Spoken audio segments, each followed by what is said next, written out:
The French Interior Ministry is speaking of a failing of the psychological profession that allowed a radicalised man to carry out a fatal attack in Paris. A German tourist aged 23 was stabbed and killed in the attack on Saturday near the Eiffel Tower.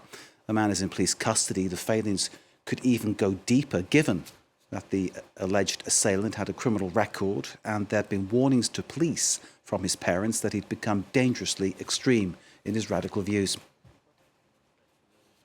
I reiterate my desire to work with members of parliament on a psychiatric care order that could be granted to police prefects in the extremely difficult conditions that we have to manage a certain number of people who are involved in radical Islam and suffer from mental illness. And I think it's about time that Parliament gave the government the means to act on this issue. That's the Interior Minister Gérald Darmanin out in the streets responding to questions from journalists. Let's get more analysis of the situation, joined by Jean-Loup Chappelet, an Olympic specialist at Lausanne University. Jean-Loup, thank you very much for being with us. Clearly, this is a tragic incident, and our thoughts clearly go to the families of the victims concerned. It is a tragedy for them. There is no other way to put it.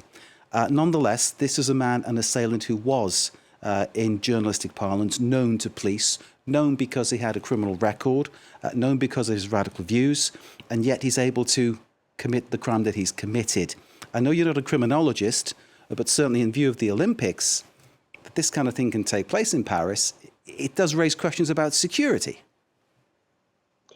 Yes, of course, but such things have already happened in other cities around the world, and because the Olympics are taking place in Paris, of course, we talk about it a lot, but what we can expect in July and August 2024, next year, is that this war between Israel and Hamas will be finished, and therefore these incidents will disappear.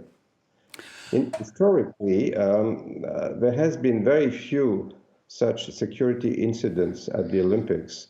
One, of course, was in Munich in 1972, but it was quite 50 years ago.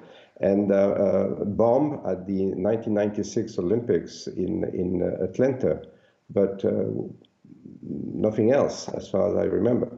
Indeed, Jean-Loup, as you point out, Munich 1972, 11 Israelis killed as Palestinian terrorists at that time of the group Black September struck.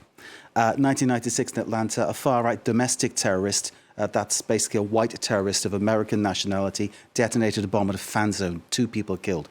We're in a different world now, aren't we, though? Those kind of offences possibly would not be allowed to happen. The security, I suspect, for Paris will be far stronger. Well, certainly it has to be, doesn't it? Yeah, thousands of security forces will be in place in Paris. I've heard 35,000 between the police, the army, and the different private security people. So, of course, for the eventual terrorist, it will be very difficult to do something. But, of course, we cannot imagine that something would happen. This is something that will be checked and will have to be checked by all these security people. Because the incident that happened on Saturday night in Paris is inside what is going to be the sort of the security zone for the Olympics. And once again, our sympathies go to the families of all those who were concerned by the incident on Saturday. Nonetheless, it must raise questions. You can't stop one rogue element, one lone wolf, if you like, who wants to carry out some kind of an attack. It's very difficult, isn't it, to actually stop that kind of person? Yeah, it is. But of course, with having so many security forces on the spot, it will be more difficult. And for terrorists or for people who have a goal of terrorism, it might not be such a good idea to have a terrorist attack during the Olympics, because the Olympics are a sign of goodwill.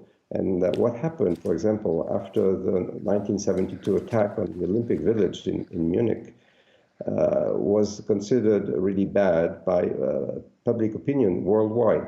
So it was not a good thing for the Palestinians group who did it. It was called the Fatah at the time. It was not Hamas, but they got really a bad name out of this terrorist attack in Munich 50 years ago.